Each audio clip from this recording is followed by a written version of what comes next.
저는 원래 공학도였습니다.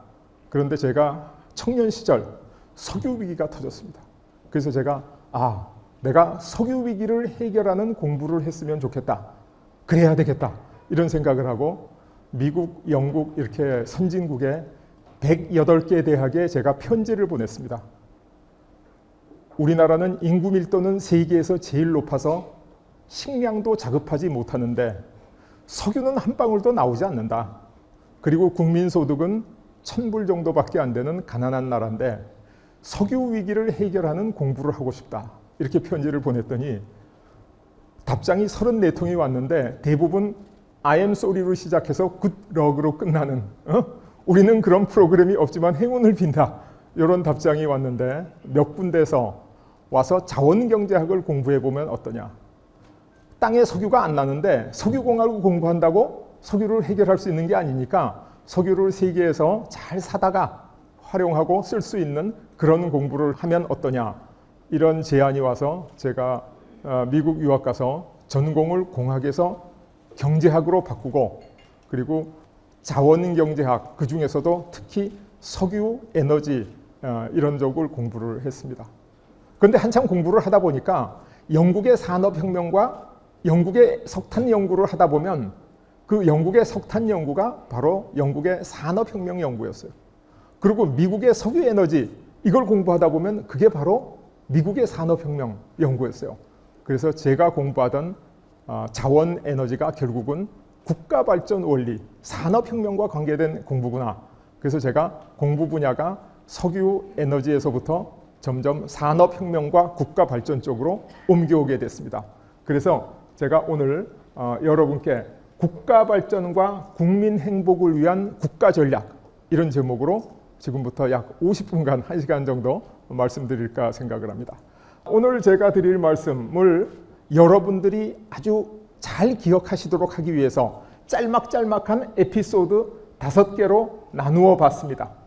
왜냐하면 통째로 쭉 말씀드리면 그것을 나중에 기억하시기가 어려우실 수도 있기 때문에 제가 이렇게 짤막짤막한 에피소드로 나눠봤으니까 여러분들께서 한번 신경 써서 집중해서 들어봐 주셨으면 감사하겠습니다. 첫 번째 에피소드, 경제는 왜 성장해야 하는가? 경제는 성장해야 됩니다. 왜 그런가? 여러분, 한강의 기적 이래 대한민국 대통령의 국민 지지율을 그래프로 쭉 그려본 것인데요. 임기 초에는 지지율이 높습니다. 임기 말에는 지지율이 낮습니다. 예외 없이 그렇습니다. 왜 그럴까요? 임기 초의 지지율은 국민이 새로운 대통령, 새로운 정부에 대한 기대입니다. 앞으로 5년 동안 우리나라를 잘 다스려 주십시오. 그래서 높은 지지를 보냅니다. 그런데 임기 말에 지지율은 낮습니다. 왜 낮죠? 그 정부가 경제정책에 실패해서 국민의 삶이 좋아지지 않았기 때문이다. 이렇게 표현할 수가 있습니다. 왜 그러냐? 여러분, 이 5개의 정부를 통해서 대한민국의 경제 성장률을 그래프로 그려보면 여러분 눈에 대세 하락하는 모습이 보이시죠? 그래서 학자들은 매 정부마다, 매 대통령 임기마다 우리나라의 경제 성장률이 1%씩 하락해왔다. 이렇게 이야기를 하고 있습니다. 그런데 전임 문재인 대통령의 지지율을 볼 것 같으면 전반적인 하락 추세는 그대로 있는데 후반부 지지율이 전임 대통령들에 비해서 한 단계 높습니다. 왜 이런 일이 일어났는가? 코비드, 코로나 팬데믹이라고 하는 전대미문의 위기가 와가지고 전 세계적으로 돈을 풀기 시작했습니다. 한국도 예외가 아닙니다. 그래서 돈이 풀리니까 국민들이 느끼기에 경제가 나쁘다는 것을 체감하지 못했습니다. 그래서 전임 대통령들보다 경제 성장률은 계속 하락하고 있는데도 불구하고 지지율은 높았죠. 그런데 반면 지금 윤석열 대통령은 임기 초부터 지지율이 굉장히 낮습니다. 왜 그러냐? 전 세계적으로 코로나 팬데믹으로 풀린 유동성, 그 돈을 이자율을 올려서 회수하기 시작하니까 국민들이 경제가 굉장히 나쁘구나 이렇게 몸으로 체감하고 있는 겁니다. 그래서 돈을 풀고 돈을 회수하고 이게 어느 누가 잘하고 잘못한 게 아닙니다. 전 세계가 그랬습니다. 미국도 그랬고 한국도 그랬습니다. 그래서 트럼프 대통령의 마지막 지지율은 그렇게 나쁘지 않은데 바이든 대통령의 초기 지지율이 굉장히 낮은 이유가 우리나라하고 똑같은 현상입니다. 그런데 최근 윤석열 대통령의 지지율이 좀 올라가고 있습니다. 윤석열 대통령의 지지율이 올라가고 있는 것은 과거 초기 지지율이 굉장히 낮았던 이명박 대통령, 노무현 대통령하고 상당히 비슷한 추세를 보이고 또 지지율이 반등하는 것도 상당히 비슷한 추세를 보입니다. 제가 여기서 말씀드리려고 하는 것은 초기 지지율이 높으나 낮으냐, 그게 그 정부의 성공과 실패를 결정하지 않는다. 그리고 그게 반등했다 그래서 꼭 성공하는 것도 아니고 꼭 실패하는 것도 아니다. 지금부터 경제를 잘해야 된다. 이런 말씀을 드리기 위한 겁니다. 지금부터 잘하면 성공하는 정부가 될 것이고 지금부터 역대 정부가 했던 것과 같은 실수를 반복하면 실패하는 정부가 또 될 수 있다. 이 말씀을 드리고자 합니다. 여러분, 이 그래프는 세계적으로 인정받는 경제학의 아주 고전 같은 그래프입니다. 인류 문명을 통해서 세계 인구는 수천 년 동안 변함이 없었는데 어느 순간부터 폭발적으로 성장하기 시작했어요. 그리고 1인당 소득도 기원전이나 기원 후나 수천 년 동안 똑같았는데 어느 순간부터 수직적으로 상승하기 시작했어요. 인구가 10배 늘고 소득이 10배 늘었다면 총 생산은 100배가 늘어난 거죠. 엄청난 변화가 왔습니다. 이 변화를 우리가 뭐라고 부르느냐? 산업혁명이라고 부르고 경제성장이라고 부르고 국가발전이라고 부릅니다. 산업혁명이 있기 전에는 경제성장도 국가발전도 없었습니다. 산업혁명이 있고 나서 경제와 국가가 비약적으로 발전하기 시작했다. 이게 보이시죠? 산업혁명이 얼마나 중요한지는 제가 몇 날 며칠 말씀드려도 다 말씀드릴 수 없지만은 한 가지만 말씀드려도 산업혁명 이전에는 지구상의 어느 나라도 국민들의 평균 수명이 30대 중반을 넘은 나라가 없습니다. 만약 산업혁명이 일어나지 않았더라면 저는 지금 이 자리에 있을 수 없고 여기 계시는 여러분 중에서도 상당히 많은 분들이 이 자리에 계실 수 없을 것입니다. 산업혁명 정말 큰 축복인데 시간 관계상 더 말씀을 못 드리는데 사람들은 일부 얘기합니다. 아니, 경제가 자꾸 발달해야 돼? 그게 일반 대중을 위해서 뭐가 도움이 되는데 혹시 부자가 더 부자 되는 거 아니야? 이런 얘기를 하시는 분이 있는데 그렇지 않습니다.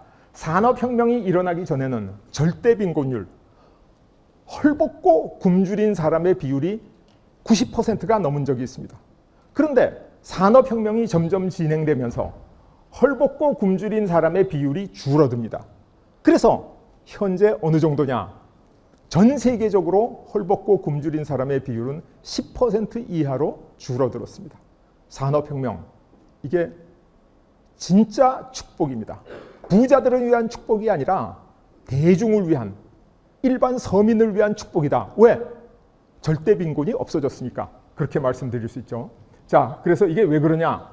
8000년 농업사회의 경제성장은 점점 정체합니다. 그래서 소득이 그대로고 세계 인구도 그대로였던 거죠. 그런데 어느 날 산업혁명이 일어나면서 경제가 가속적으로 발전하기 시작했습니다. 여러분, 저 차이가 보이시죠? 저게 선진국과 후진국의 차이고 행복한 나라와 불행한 나라의 차이였습니다. 그러나 머지않아 두 번째 대분기라고 할 수 있는 4차 산업혁명이 찾아오게 될 겁니다. 4차 산업혁명이 오면 또다시 선진국과 후진국이 갈라지는 대분기가 우리를 찾아오게 될 것입니다. 왜 그러냐? 농업사회의 경제성장은 감속하기 때문에 추가적인 노력에 대한 보상이 점점 줄어듭니다. 열심히 더 일하는데 보상이 줄어들어요. 그러니까 사람들이 열심히 일 안 하게 되죠. 그래서 농업사회는 가난한, 게으른 사회가 됐습니다. 그런데 산업혁명이 일어나고 나서 어떻게 되냐? 경제가 가속적으로 발전하는 거예요. 가속적으로 발전한다는 게 무슨 의미죠?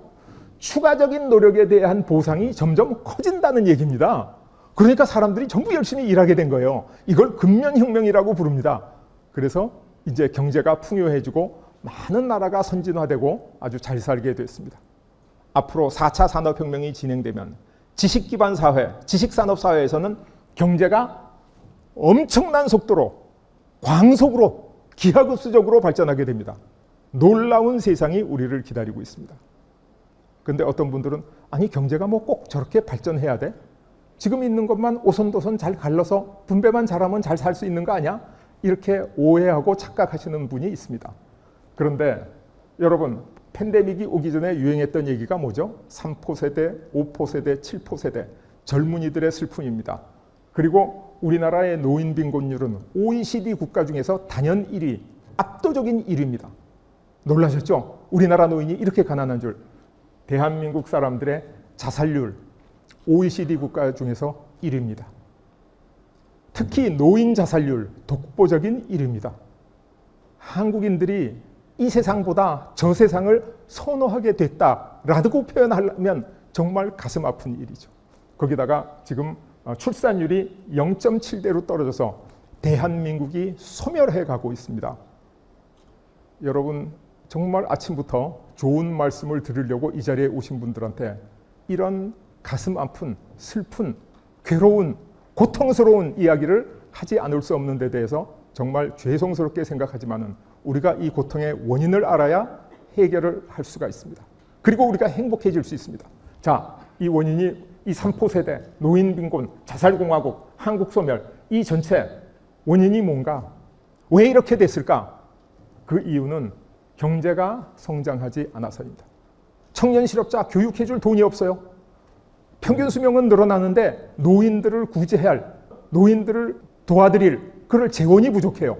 그 다음에 자살하는 사람들 95% 이상이 경제적인 이유로 자살을 시도하게 됩니다. 그리고 우리 한국이 소멸하는 이유, 경제가 성장하지 않아서 이 사람들을 도와줄 재원이 부족하기 때문입니다. 여러분, 왜 경제가 성장해야 되는지 이제 아시겠죠? 그래서 이게 내 일이 아니야. 남의 나라 일이야. 아니면 내 주변의 일은 아니야. 다른 사람 일이야. 이렇게 생각하실 사람도 혹 있으실지 모르는데 우리 주변에 있는 민지를 생각해 보면 월급이 동결되면 어떻게 되죠?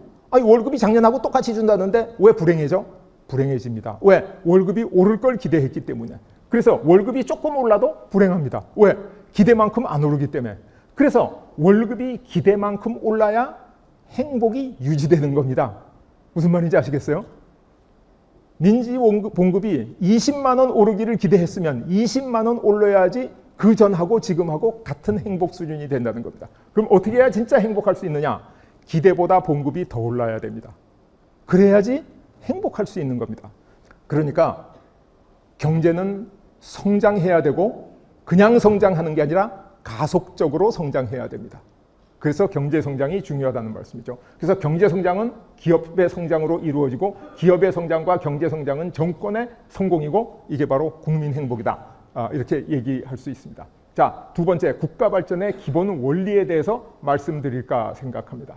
옛날에 60년대, 70년대 열심히 노력하면 돈 벌었습니다. 사우디아라비아에 가가지고 우리 근로자들이 삽질 열심히 해서 돈 벌어서 성공하던 시절이 있었습니다. 그거는 국민소득 1000불 이하에서 그랬습니다.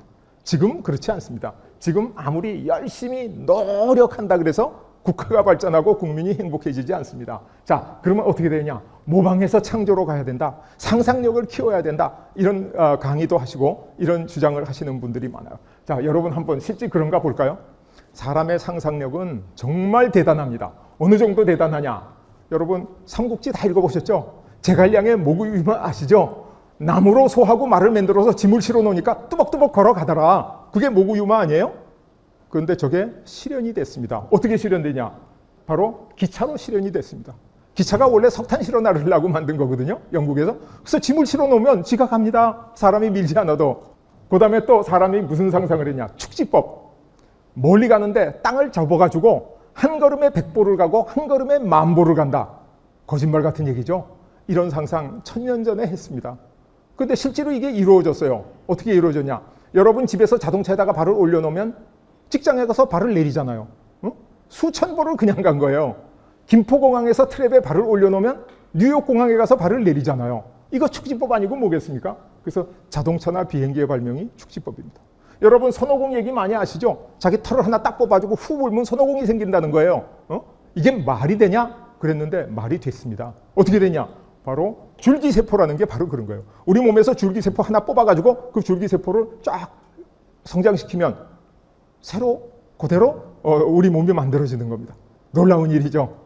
그리고 분신술도 있었습니다. 사람이 자기 몸을 분신을 만들어서 한 덩어리는 저기 보내서 전쟁하고 한 덩어리는 저기 보내서 축구하고 또 한 덩어리는 딴 데 보내서 회의하고 또 축제도 하고 얼마나 좋아요? 한 사람이 10사람, 100사람이 될 수 있습니다. 이게 가능하냐고요? 가능하죠. 어떻게 가능하냐? 이게 바로 메타버스라는 겁니다. 여러분 놀라우시죠? 인간의 상상력, 이 무한한 상상력이 미래를 만들어간다. 이게 사실입니까?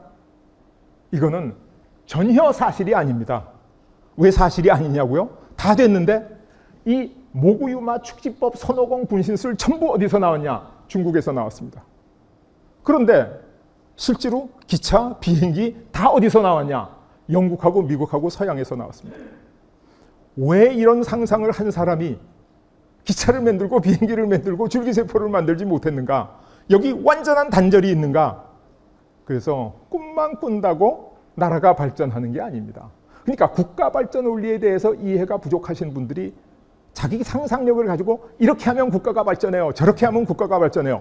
거기에 현혹돼서는 안 된다라는 말씀을 드리고 있는 겁니다. 그렇다면 여러분 훌륭한 학자들이 창의력에 대해서 그 책도 쓰고 강연도 하시고 그분들 말씀이 틀린 거냐? 그렇지는 않습니다. 그분들은 현미경으로 본 세계를 말씀하시는 거예요. 창의력을 현미경으로 본 세계. 그러나 국가의 발전과 문명의 발전을 이야기하려면 뭘로 봐야 되죠? 쌍안경으로 멀리서 거시적으로 봐야 됩니다. 숲을 봐야 돼요. 숲을 보는 게 국가 발전과 문명 발전의 창의성인데 현미경으로 본 건 잎새와 가지를 본 겁니다. 그래서 창의성 중에 진짜 창의성, 국가와 사회를 위한 창의성은 어디서 나오냐? 바로 국가 발전 원리에서 나온다는 거예요. 그래서 국가 발전 원리를 알고 실천해야 되는데 축구가 어떻게 발전합니까? 열심히 공 찬다고 발전합니까? 천만의 말씀이에요. 축구가 발전하려면 소위 프리미어 리그, 분데스리가 그런 리그가 있어야 돼요. 그 프로리그 밑에 2부 리그가 있어야 돼요. 그 밑에 청소년 리그가 있어야 돼. 청소년 리그 밑에 유소년 리그가 있어야 돼. 이렇게 축구를 발전을 위한 생태계가 만들어지지 않고 열심히 공만 찬다고 축구가 발전하는 게 아닙니다. 중국의 14억 인구 축구에 열광하면서 아무리 차도 안 되잖아요. 왜? 저런 훌륭한 축구 발전 생태계가 없기 때문입니다. 소림 축구 예선에도 못 나갑니다. 그리고 이 산업이 발전하려면 실리콘밸리 같은 산업 생태계가 만들어져야 돼요.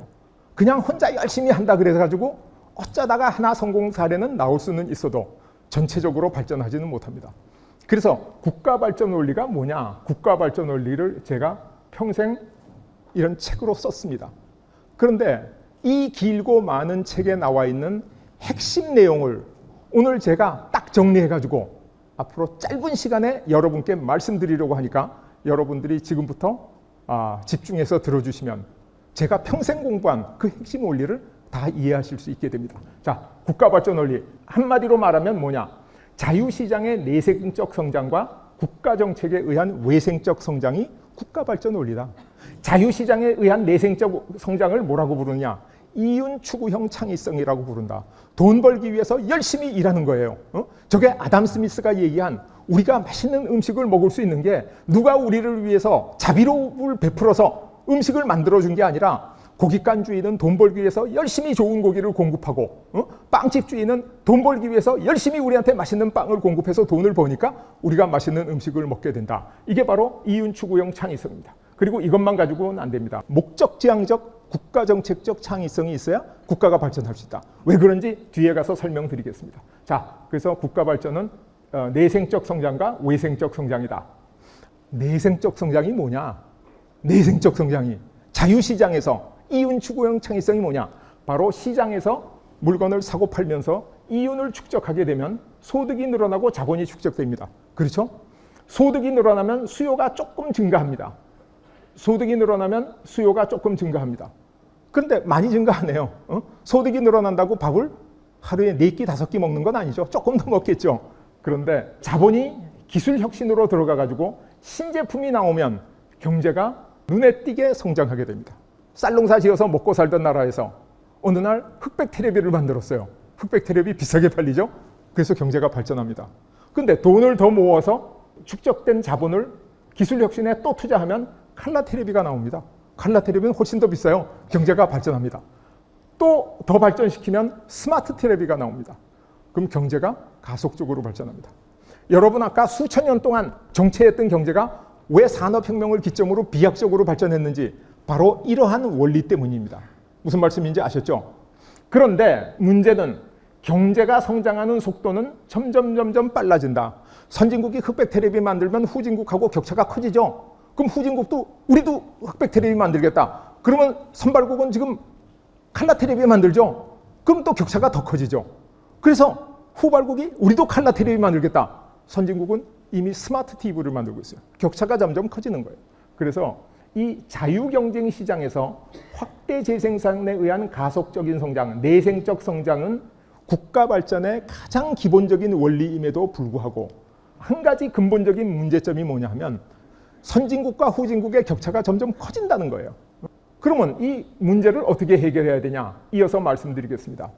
인류 역사상 최초의 선진국이 어디냐? 네덜란드입니다. 왜 네덜란드냐?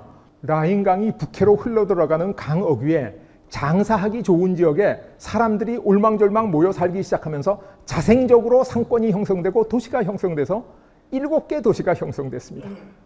제일 큰 도시가 홀랜드, 두 번째 제일란트, 세 번째가 위트레이트. 이런 7개 도시가 모여서 연합 네덜란드 왕국을 만들었어요. 부자가 모여서 나라를 만드니까 나라가 부자겠죠. 당연히. 얼마나 부자였냐. 그 당시 유럽 전체에 무역선이 2만 척이 있었는데 1만 5천 척이 네덜란드 배였어요. 영국, 프랑스, 독일, 이태리 다 합쳐가지고 5천 척밖에 안 됐어요. 그러니까 네덜란드가 굉장한 부자 나라죠. 이때 영국이 이 네덜란드를 꺾어야 되겠다. 어떻게 하면 네덜란드를 꺾을 수 있나? 그래가지고 영국이 국가 정책으로 보호주의 무역, 내외생적 성장을 실시해가지고 영국의 산업을 보호하고 막 그러니까 네덜란드가 여기서 반발하죠. 그래서 영란전쟁을 통해서 영국이 네덜란드를 쳐서 꺾습니다. 그리고 영국이 세계에서 제일 경쟁력 있는 나라가 됩니다. 그리고 나라가 되더니 영국에서 갑자기 뭘 주장하면 자유무역을 주장하자는 거예요. 영국은 네덜란드 꺾기 위해서 자유무역 안 했죠? 보호무역 했죠? 근데 자유무역 하자는 거예요. 왜? 자유무역이 강한 나라한테 유리하니까. 그래서 앞선 나라를 추격하고 추월할 때는 보호무역을 하다가 자기네들이 1등 국가가 되고 나면 자유무역하고 하자 하는 걸 이걸 뭐라고 부르냐? 사다리 걷어차기라고 부릅니다. 먼저 올라간 사람이 뒷사람 못 올라오게 사다리를 발로 걷어차야지 못 따라오잖아요. 그래서 영국이 제일 먼저 국가 정책으로 나라를 발전시키고 사다리를 걷어찬 나라입니다. 두 번째로 한 나라가 뭐냐? 영국으로부터 독립한 미국이에요. 미국이 영국하고 경쟁할 수가 없어요. 그래서 영국에서 들어오는 물건에다가 엄청난 관세를 때리니까 목화를 수출하던 남부가 반발을 했어. 그래서 이 보호주의 가지고 안 되니까 남북전쟁을 일으켜가지고 남부를 완전히 제압하고 미국이 어떻게 되냐? 산업국으로 부활한 거예요. 유럽에서 들어오는 상품에 대해서 관세를 50%씩 때리는 거예요. 그래서 운임에다가 관세를 붙이면 유럽 상품은 값이 2배가 올랐어. 그래서 미국이 근대 산업국가로 발전하게 됩니다. 이렇게 해서 미국이 세계 최고의 국가가 되더니 또다시 사다리를 걷어찹니다. 자유무역하자. 자유무역해야지. 보호하면 안 돼. 그래서 여기에 도전하던 독일하고 일본이 또 똑같은 방법으로 도전하다가 대공황이 오고 그다음에 세계제 2차 대전이 쳐집니다. 세계제 2차 대전이 끝나고 나서 미국이 보니까 미국 경제 혼자 독야청청 홀로 발전했는데 패종국인 독일, 일본을 위시해서 유럽은 전부 전쟁에서 폭격맞고 불타고 폐허가 됐어요. 그래서 미국 경제가 지탱하기가 어려워. 미국 물건을 누가 사줄 돈이 있어야죠. 그래서 유럽과 패전국 독일과 일본을 부흥시키기 시작합니다. 왜? 미국 제품에 대한 구매력을 높이기 위해서. 그런데 명분은 뭐였냐? 명분은 공산주의의 확산을 막기 위해서 적국인 독일과 일본을 부흥시켜야 된다라고 얘기했는데 실제 그거보다 더 중요한 것은 뭐냐? 바로 미국 물건을 팔 수 있는 미국 경제가 대공황으로 돌아가지 않기 위해서 독일과 일본을 빨리 부흥시키지 않을 수 없었다는 거예요. 그래서 예외를 인정해서 독일하고 일본의 외생적 성장, 국가정책적 성장을 허용해가지고 독일하고 일본은 이미 기술이 발전해 있었어요. 2차 대전 전에 독일 탱크가 세계 최고의 탱크였어요. 타이거 탱크.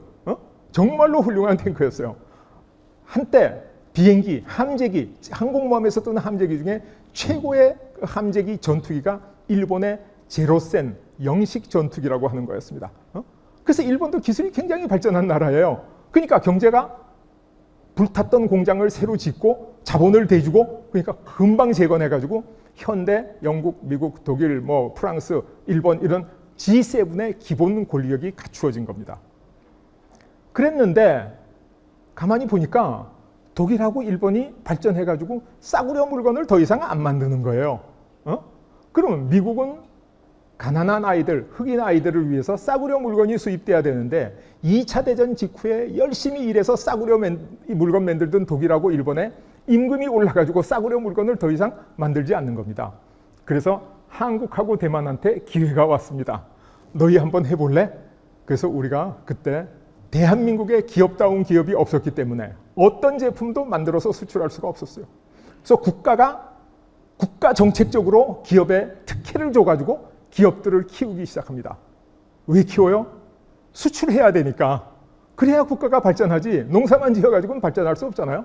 우리나라는 쌀도 이모작하지 않습니다. 만약에 우리나라가 그때 산업화하지 않았더라면 지금 우리나라 국민소득이 절대로 3,000불을 넘지 못합니다. 우리가 산업화를 시작할 당시에 이미 필리핀이라든가 미얀마, 베트남 우리보다 훨씬 더 잘 살았어요.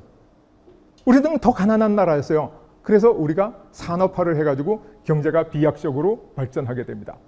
그런데 한국하고 대만이 엄청나게 발전하기 시작해서 선진국 문턱까지 들어갔어요. 선진국에 진입이 다 돼. 근데 선진국에서 생각해 보니까 야, 큰일 났어.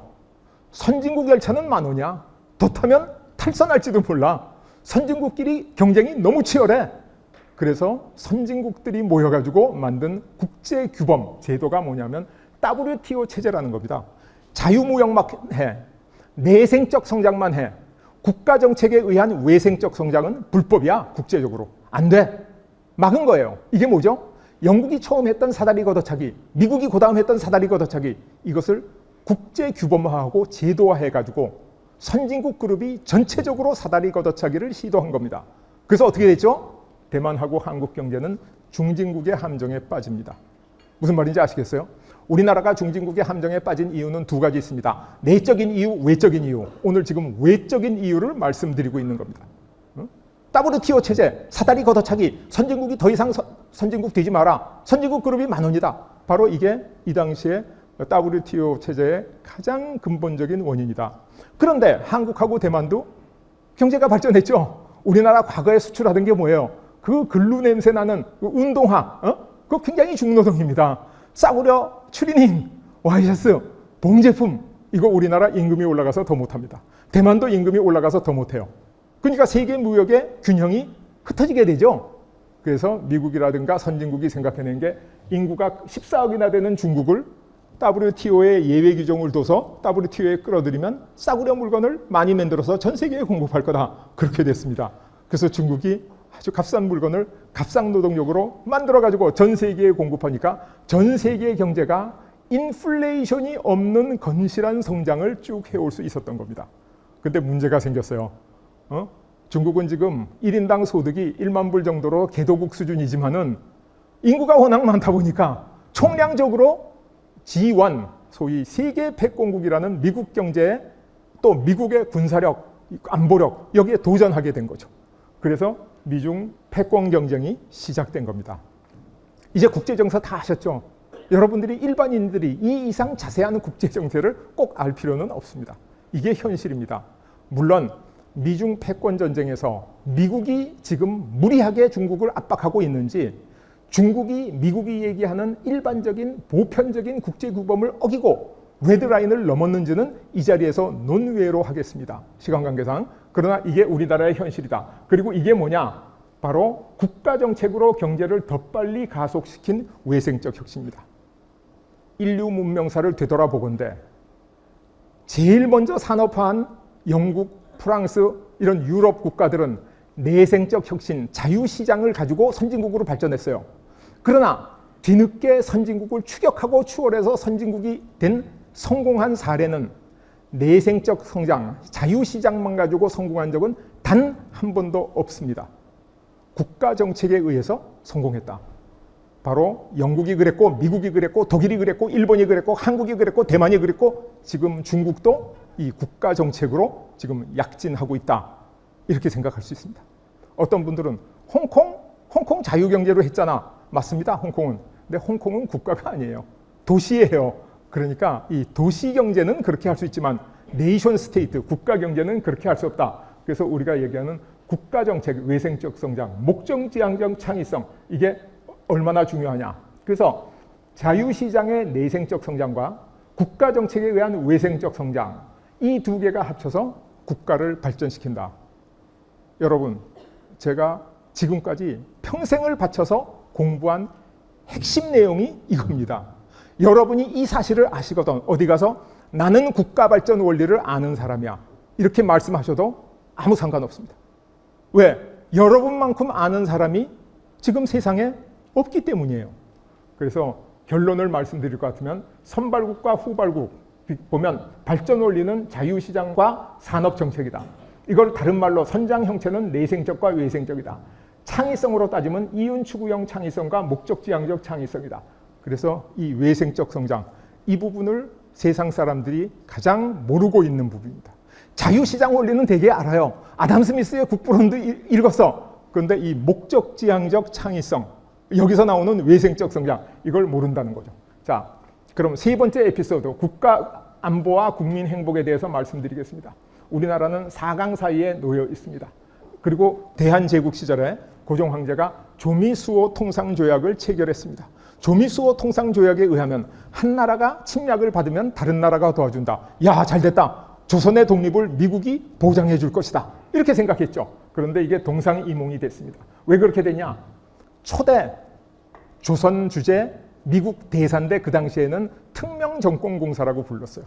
그래서 파울 공사가 본국에 보낸 보고서에 조선에는 쌀과 소가죽이 있고 사람 머리털하고 전복 껍데기 같은 상품이 있다. 이 보고서를 받은 미국은 어떻게 했냐? 특명정권공사를 변리공사로 낮춰버렸어요. 대사급 외교관계를 공사급으로 낮춘 거야. 낮추기만 한 게 아니에요. 후임공사 발령을 안 내버렸어요. 외교적으로 조선을 버렸어. 아, 이건 나라가 아니구나. 그래서 이때부터 카츠라 테프트 밀약이 맺어지게 됩니다. 카츠라 테프트 협약, 이게 뭐냐면 미국은 일본의 조선 지배를 승인하고 일본은 미국의 필리핀 지배를 승인한다라는 밀약이에요. 정치나 외교를 공부하신 분들은 뭐라 하느냐? 저 밀약을 가지고 미국이 조선에 대한 외교적인 배신 행위다 이렇게 얘기하시는데 그 말은 잘못된 얘기입니다. 카츠라 테프트 협약이 맺어지기 20년 전에 이미 미국은 조선과의 국교 관계를 실질적으로 단절했어요. 후임공사 발령을 안 냈으니까요. 여러분, 세계에 200개 정도 나라가 있는데 우리나라도 사람 머리털하고 전복 껍데기 정도 나는 나라에는 외교관계 수립 안 합니다. 우리도 지금 안 하고 있어요. 절대로 안 해요. 할 만한 가치가 없어. 미국이 왜 조선과 외교관계를 유지해야 됩니까? 그래서 우리나라가 일본의 침략을 받아가지고 일제 식민지로 전락하고 그리고 미국이 일본과 전쟁에서 이기는 바람에 우리나라가 공짜로 독립을 얻었습니다. 우리의 독립은 우리의 힘으로 쟁취한 게 아니에요. 그냥 얻은 거예요. 2차 대전에서 독일과 일본이 패했기 때문에. 그리고 그 당시에 우리나라 수출품의 반 이상이 뭐였냐? 한천하고 오징어였어요. 여러분, 한천 오징어 수출해가지고 얼마 벌겠어요? 저게 저 당시의 통계예요. 그랬더니 미국이 다시 어떤 결정을 내렸냐? 소위 에치슨 라인. 미국의 방어선은 안류산 열도에서 일본과 필리핀을 포함한다. 한국하고 대만은 뺐습니다. 왜 뺐냐? 가치가 없어서.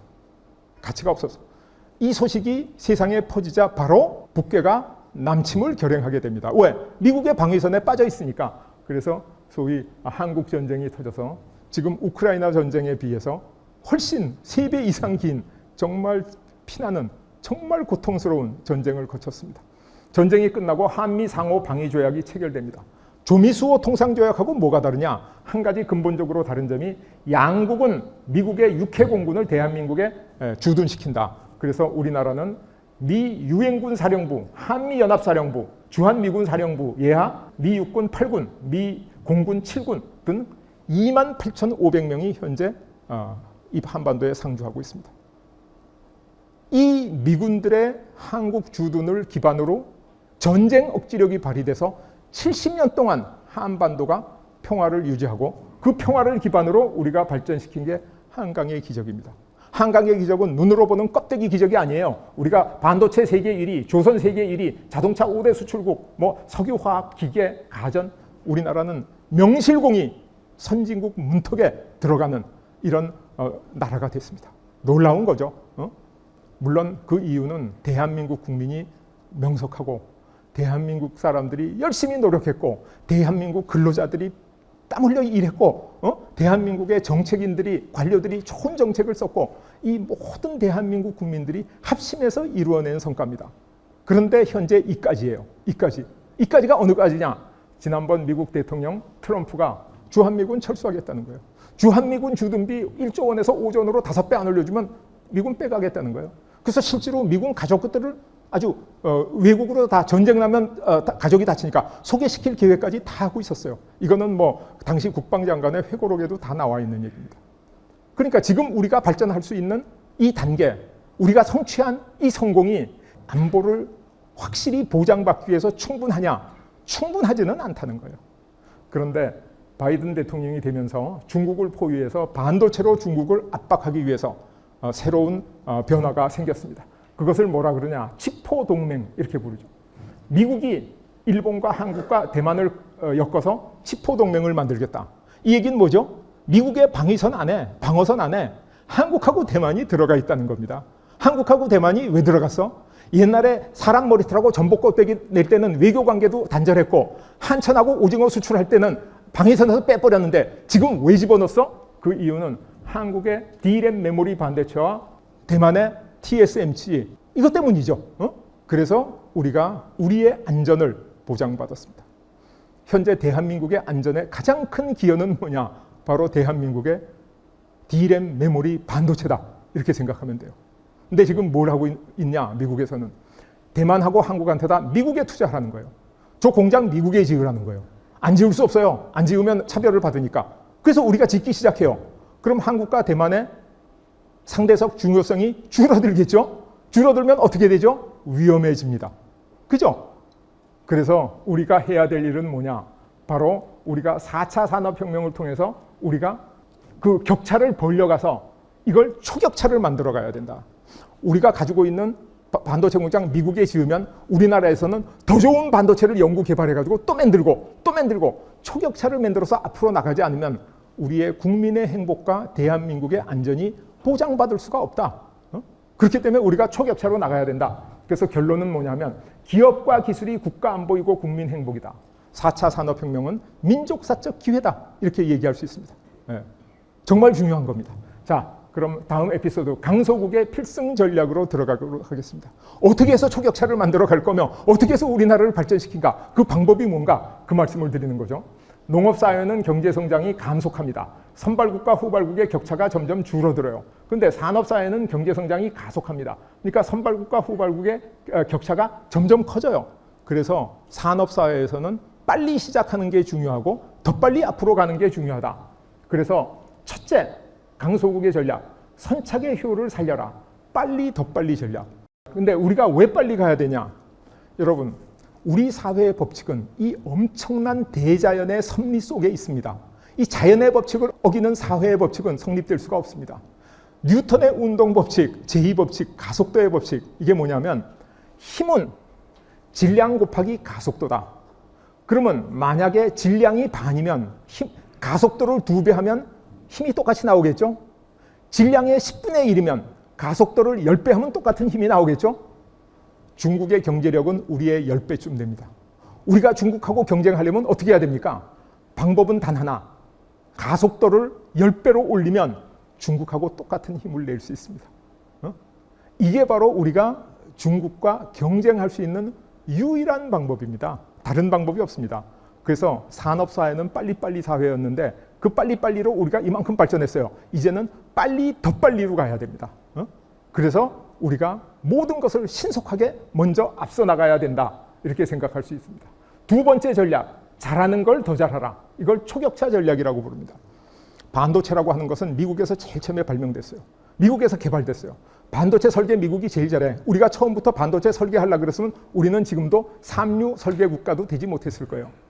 장비하고 소재는 일본이 엄청나게 잘해. 2차 대전 때부터 이 소재를 엄청나게 많이 개발해뒀어요. 우리가 일본하고 장비 소재 경쟁을 했으면 안 됐을 거예요. 근데 우리가 아직 무주공산인 D램 반도체에 왕창 뛰어들어가 가지고 대규모 투자를 해가지고 세계를 석권하겠다. 성공했습니다. 대만은 대만의 방법, 대만의 방법대로 또 성공했어요. 우리가 잘할 수 있는 것을 했기 때문에 성공했지, 잘할 수 없는 것을 이것저것 건드렸으면 정말로 성공하지 못했을 겁니다. 그런데 가슴 아픈 점이 뭐냐면 우리나라가 엄청나게 발전해가지고 D램 반도체 세계 1위를 한 게 2000년대 초반입니다. 지금부터 약 15년 전이에요. 우리나라 정부가 뭐라 그랬냐? 야, 이제 반도체는 됐어. 그건 삼성한테 하라 그래. 세계에서 제일 잘하잖아. 우리는 못하는 거를 해야 돼. 못하는 걸 도와줘야 돼. 그게 아주 잘못된 전략입니다. 강소국은 잘하는 걸 더 잘하게 해야 돼요. 그게 쉽게 이길 수 있는 방법이야. 못하는 걸 잘하게 하려고 그래가지고 절대로 이길 수가 없어요. 그래서 그때 우리나라가 반도체를 엄청나게 더 발전시켜가지고 아주 초격차를 만들었더라면 우리나라의 메모리 반도체가 메모리 반도체 설계로 발전하든지 메모리 반도체를 만드는 장비로 발전하든지 아니면 뭐 다른 시스템 반도체로 발전하든지 반도체로 훨씬 더 발전했는데 며칠 전 뉴스에 미국의 인텔이 이 D램 메모리에 바로 삼성을 앞섰다라는 보도가 나왔습니다. 우리가 만든 1등 격차가 초격차가 되지 않기 때문에 지금 따라잡히고 있는 현상입니다. 한국의 삼성의 시가총액이 지금 TSMC한테 추월당했습니다. 여러분 가슴 아프시지만은 대한민국의 국민소득이 대만한테 지금 추월당했습니다. 왜? 우리가 잘하는 걸 더 잘하지 않고 초격차를 만들지 못했기 때문이다. 방법이 틀렸기 때문이다. 이렇게 얘기할 수 있죠. 그래서 우리가 잘하는 걸 더 잘해야 된다. 앞으로 나가야 된다. 이게 어디서 교훈을 받을 수 있냐면 한반도의 5분의 1밖에 안 되는 네덜란드라는 나라가 한때는 세계를 제패하는 초강대국이었어요. 패권국가였어요. 어떻게 잘했냐? 네덜란드 사람은 북해에서 청어를 잡기에 뛰어들어서 영국, 덴마크, 스웨덴하고 청어잡이 경쟁을 해가지고 전 국민의 반 이상이 청어잡이 관련 산업에 뛰어들어서 청어 시장을 제패했어요. 청어잡이를 잘하려면 어떻게 해야 되죠? 청어 잡는 배를 만들어야죠. 그때 지절로 조선 사업이 발전했어. 조선 사업이 발전해서 좋은 배를 만드니까 어떻게 되죠? 해운이 발전하는 거예요. 해운이 효율적이 되니까. 그래서 해운이 발전했어요. 그래서 청어잡이에서 조선에서 해운으로 세계 경제를 석권했어요. 우리가 D램 메모리 반도체 세계에서 처음으로 1등 했을 때, 모든 산업 분야에 처음 1등 했을 때 2000년대 초반에 D램 메모리 반도체를 국가적으로 더 지원해가지고 초격차를 만들었으면 지금 D램 메모리와 관련된 전방산업, 후방산업에 엄청난 초격차 산업이 생겼을 텐데 우리가 D램 메모리를 발전시키지 못해서 지금 초격차 산업이 없어질 위기에 처했다. 왜 네덜란드 역사에서 배우지 못했는가? 가슴 아픈 일이죠. 왜? 국가 발전 원리를 몰라서. 이게 참 중요한 얘기입니다. 자, 세 번째, 국가 정책으로 일으켜라. 외생적 성장이다. 영국이 어떻게 해서 세계를 제패하는 나라가 됐냐? 영국은 이 양모 수출 금지법이라는 걸 만들어서 양털을 수출하지 마라. 부가가치가 없다. 그래가지고 국가가 양모업자들을 보호했어요. 그 다음에는 반제품 수출하지 마라. 완제품을 만들어서 수출해라. 그래서 국가가 양모업자들하고 같이 이마를 맞대고 영국을 발전시키기 시작해가지고 영국이 양모 생산국으로 우뚝 서게 됐는데 이때 인도에서 면직물, 갤리코라고 부르는 면직물이 들어오니까 양모업이 안 되는 거예요. 그렇잖아요. 값싼 면직물이 들어오니까. 그래서 갤리코 수입금지법을 만들었는데 이게 밀수 때문에 사문화가 됐어. 그래서 어떻게 했냐? 1721년 갤리코 착용금지법을 만듭니다. 이게 말이 되는 법입니까? 우리나라가 일제 테레비 수입 금지할 때 일제 테레비 시청 금지는 못했죠. 미제 자동차 수입 금지할 때 미제 자동차 탑승 금지는 안 했죠. 영국은 다 했어요. 인도에서 들어온 갤리코 면직물 옷을 입은 사람이 있으면 길거리에서 옷을 찢어서 다 벗기고 갖다 가두는 거예요. 그래서 인도에서 들어오는 면직물이 완전히 근절되고 모직물 산업이 일어날 줄 알았는데 모직물 산업이 일어난 게 아니라 새로운 기계화된 면방직 공업이 일어나서 산업혁명이 일어나고 영국이 세계 최고의 국가가 된 겁니다. 무슨 말인지 아시겠어요? 이게 어디서 나왔냐? 5만 가지 방법을 다 동원한 결과 산업혁명이 일어나더라. 산업혁명이 일으켰으면 기계를 돌려야 되잖아요. 증기기관 기술은 프랑스 사람이 개발한 거예요. 드니 파팽. 이거를 수입해가지고 뉴커먼이라는 사람이 증기기관을 만들었는데 효율이 굉장히 낮아. 그래서 석탄이 너무 많이 들어가. 그래서 제임스 와트라는 사람이 이것을 개량했죠. 개량해서 성공했냐? 실패했어요. 어떻게 실패했냐? 사업에 망해서. 그래서 매튜 볼튼이라는 사업가가 제임스 와트를 스카우트해가지고 이 증기기관 기술을 살리려고 그러는데 문제는 특허 만료 기간이 얼마 안 남은 거예요. 무슨 말인지 아시겠어요? 특허 기간이 14년인데 7년 지나가서 앞으로 7년 만에 돈 투자해가지고 이거 완성시켜 놓으면 누구나 다 복제하는 거예요. 투자할 수 없죠. 그래서 어떻게 하냐? 볼튼과 와트가 대영 제국 의회에 청원을 합니다. 이 기술은 대영 제국을 위해서 정말 중요한 기술이니까 어떻게 해야 되냐? 특허 기간 연장해달라. 우리나라에서 여러분 사업하시는 분이 우리 회사가 가지고 있는 특허 중요하니까 기간 연장해달라 그러면 뭐라 그러실 것 같아요? 저 사람 정신이 있는 사람인가? 그거 연장해줄 국회 없죠? 그거 연장해주는 사람은 청문회에 다 불려가게 됩니다. 대영 제국 의회는 치열한 토론 끝에 제임스 와트의 증기기관 특허를 그때부터 20년 연장을 합니다. 총 31년간 국가가 보호해요. 다른 특허에 비해서 2배 이상 연장을 해준 거예요. 그래서 영국에서 산업혁명이 완성되고 대영 제국이 생기고 해지지 않는 나라 5대양 6대주를 지배하게 된 거예요. 그래서 영국의 산업혁명, 대영 제국은 지절로 일어난 게 아니라 국가정책적으로 일으킨 것이다. 미국도 마찬가지예요. 미국이 노예 해방 때문에 남북전쟁했다고요? 거짓말입니다. 북부의 공장주들을 보호하기 위해서 유럽에서 들어오는 상품에 높은 관세를 붙이는 거, 거기에 대해서 남부 목화농장주들이 반발해서 일어난 전쟁이거든요. 몇 명이 죽었냐? 18살부터 40살까지 젊은 남성 60만 명이 저 전쟁으로 사망합니다. 그 당시 미국 인구가 얼마였냐고요? 3,300만. 지금 우리 한국 인구보다 3분의 2밖에 안 돼요. 근데 젊은 남자 60만 명이 죽여. 미국이 젊은 남자 60만 명의 목숨을 담보로 희생해서 얻은 게 뭐냐? 미국의 북부 공장주들을 보호하고 산업과 기술이 발전해서 미국이 산업제국으로 발전한 거예요. 무슨 말인지 아시겠죠? 이게 미국입니다. 미국이 자유와 평화의 나라가 아니에요. 미국의 산업을 위해서는 모든 것을 다 희생한 나라예요. 그 후에 후진국 독일을 근대국가로 만든 비스마르크, 철혈제상, 여러분 기억하시죠? 국회 연설에서 언론이나 다수결로 독일은 일어날 수가 없다. 철과 피, 산업과 군대로 독일을 일으키겠다. 그리고 일본의 군국주의, 명치천황 이후의 유신 정부, 정말 전제 정부였죠. 대만의 장개석, 완전히 계엄령 선포하에서 총통이라는 초법적 지위 가지고 했습니다. 우리나라의 박정희 대통령, 그 당시에 우리나라를 외생적 성장을 시킨 거죠. 그래서 후발국이 선진국을 쫓아가는 외생적 성장을 할 때는 국민들이 그거를 이해하는데 너무너무 오랜 시간이 걸립니다. 그래서 많이 반발합니다. 근데 늦게 가면 선진국하고 격차가 떨어지니까 빨리 가기 위해서 외생적 정책을 상당히 강압적인 방법으로 해서 성공한 사례가 영국의 올리버 크롬웰이라는 독재자의 사례고 미국의 남북전쟁의 사례고 독일, 일본, 대만, 한국의 사례다. 이 부분들을 여러분들이 기억해 주셔야 된다고 생각을 합니다. 자, 결론은 뭐냐? 결론은 강대국의 전략은 균형발전 전략이다. 왜? 강대국은 나라가 크고 무역 운조도가 나쁘니까 하나 잘해? 좋아, 그럼 됐어. 두 번째 거 잘해. 또 됐어. 세 번째 거 잘해. 그래서 균형발전을 이루어야 돼요. 강소국은 어떠냐? 나라가 작고 무역 의존도가 높아. 내가 하나를 잘해. 그런데 다른 거 못하는 걸 잘하게 하려고 그러면 잘 될지 안 될지 너무 힘이 들어. 그래서 잘하는 걸 더 잘하게 하는 게 훨씬 쉽고 성공 확률이 높죠. 그죠? 그래서 잘하는 걸 더 잘하게 해서 그 돈으로 어차피 외국에서 사다 써야 돼요. 우리가 식량 자급 정말로 어렵습니다. 우리나라의 인구 밀도가 높아서 그리고 기후가 나빠서. 그런데 우리는 석유 어차피 다 수입해서 쓰잖아요. 그러니까 식량도 석유 수입할 수 있으면 식량 수입할 수 있어요. 석유 수입할 수 없으면 식량 수입할 수 없어. 그래서 우리나라 농업이 불필요하다거나 그런 뜻은 전혀 아닙니다. 할 수 있는 한 최대한 해야 되지만 우리가 써야 될 전략은 선착의 효를 살려라. 빨리 더 빨리 해야 되고 잘하는 걸 더 잘하는 쪽으로 가야지 다 잘하게 하려고 그래가지고는 안 된다는 얘기를 하고 있는 겁니다. 그 다음에 세 번째로 국가정책으로 일으켜라. 지금 제가 누누이 말씀드린 게 후발국이 선발국을 추격하고 앞서기 위해서는 국가정책 외에는 다른 방법이 인류 역사상 단 한 번도 없었다는 사실을 말씀드리고 있는 겁니다. 자, 마지막 에필로그 말씀드리고 끝내도록 하겠습니다. 여러분, 지구상에 200여 개의 나라가 있습니다.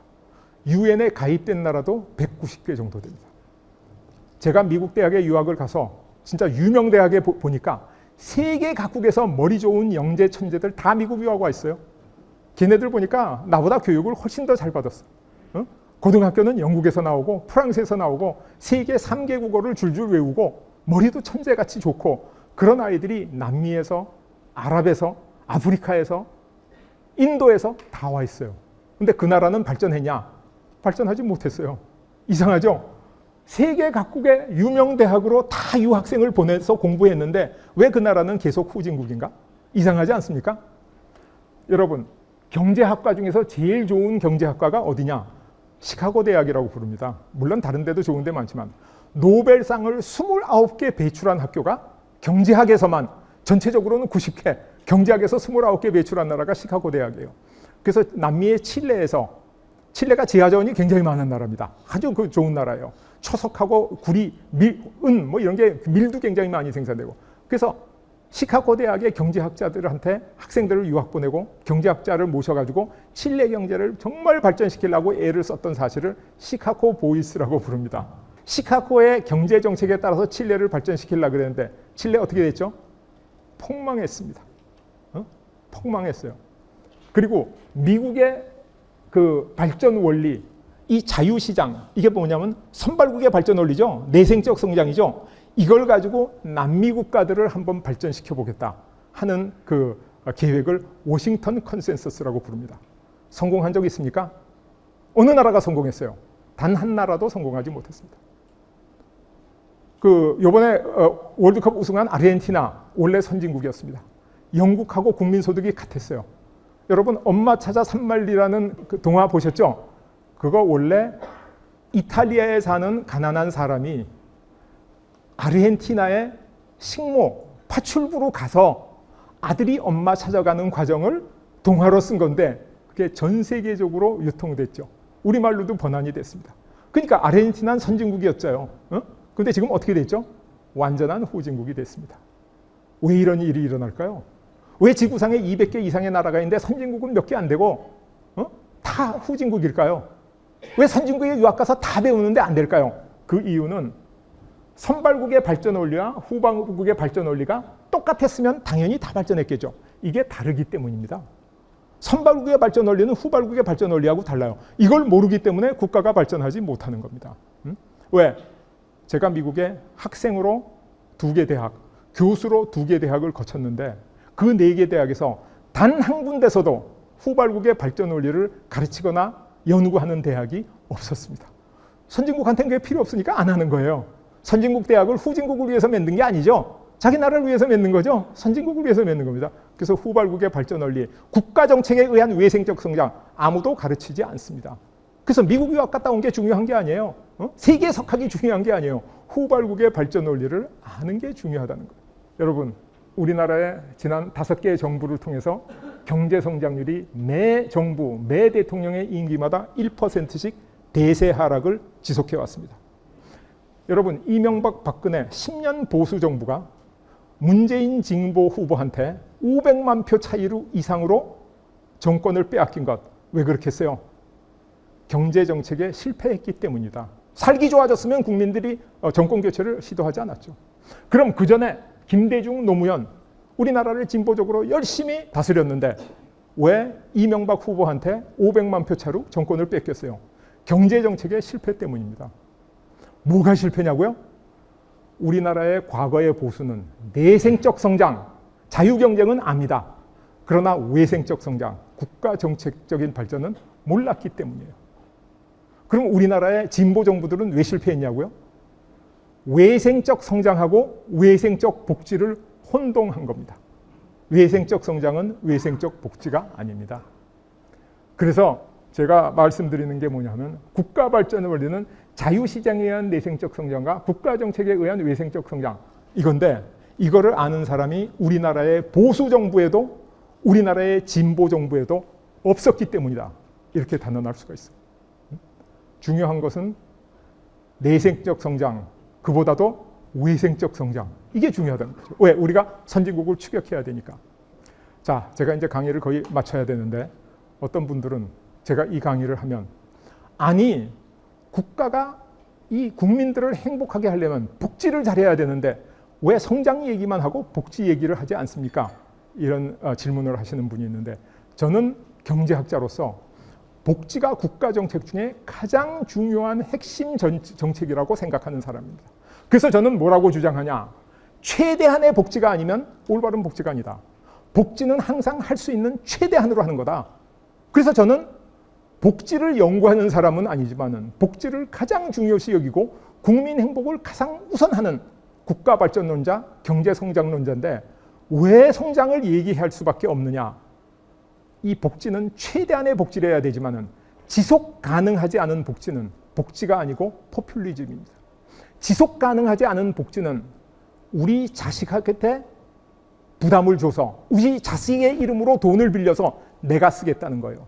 다르게 표현하면 우리 후손들의 행복을 팔아서 나의 행복을 사는 비겁한 행위다. 그래서 저는 복지가 가장 중요하고 최대한의 복지를 해야 되는데 뭘 해야 되냐? 지속 가능한 복지를 해야 된다. 지속 가능하지 않은 복지는 복지가 아닙니다.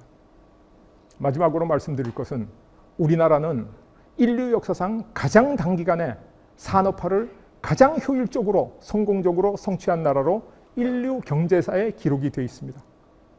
우리나라는 또 가장 단기간에 그래도 가장 효율적인 방법으로 민주화를 성취한 나라로 정치사에 기록되어 있습니다. 대단한 성취입니다. 여러분 자랑스러워하십시오. 대한민국 국민처럼 슬기와 저력을 가진 나라 지구상에 찾아보기 힘듭니다. 산업화의 격의적인 성공, 민주화의 경이적인 성공. 그런데 거기까지입니다. 우리가 선진화에 가지 못하고 있어요. 왜 선진화에 못 가냐? 선진화가 뭔지 몰라서 못 가는 거예요. 지금도 우리나라의 산업화 세력하고 민주화 세력이 충돌하고 갈등하고 부딪히고 있습니다. 국력을 소진하고 있어요. 선진국으로 가는 게 아니라 지금 후진국으로 전락할지도 몰라요. 여러분 지구상에 산업화에 성공하지 않고 민주화에 성공한 나라 있으면 찾아보세요. 단 한 나라도 없습니다. 민주화에 성공하지 않고 산업화를 한 단계 격상시킨 나라 찾아보세요. 단 한 나라도 없어요. 그러니까 우리나라가 선진화가 되는 게 뭐냐면 과거의 산업화 세력하고 그 후에 민주화 세력이 화해하고 손을 맞잡고 상생하면서 우리나라를 산업화하고 더 민주화하고 더 산업화하고 더 민주화해야 되는데 지금 이 두 세력이 부딪혀서 갈등하고 충돌하고 있는 겁니다. 이 문제만 해결하면 대한민국 1등 국가 됩니다. 미국 부럽지 않은 나라, 일본을 이기는 나라, 중국에게 지지 않는 나라 우리가 만들 수 있어요. 그게 뭐냐? 바로 선진화는 성장과 복지의 선순환입니다. 그래서 여러분들이 앞장서서 우리나라를 선진국으로 만들어 주셔야 된다. 이런 말씀을 드립니다. 그래서 여러분 이 자리에 국가 발전 원리를 이제 잘 이해하신 여러분들이 해주시지 않으면 아무도 해주지 않습니다. 이것은 여러분의 권리가 아니라 바로 지식인의 사회적 책무, 노블레스 오블레주. 여러분들이 우리 사랑하는 후손, 우리 자식들을 위해서 꼭 해주셔야 될 의무에 해당한다. 이렇게 말씀드릴 수 있습니다. 여러분 오늘 긴 시간 제 강의에 정말 집중해서 경청해 주신 데 대해서 다시 한번 감사 말씀드리면서 오늘 강의를 마치도록 하겠습니다. 대단히 감사합니다.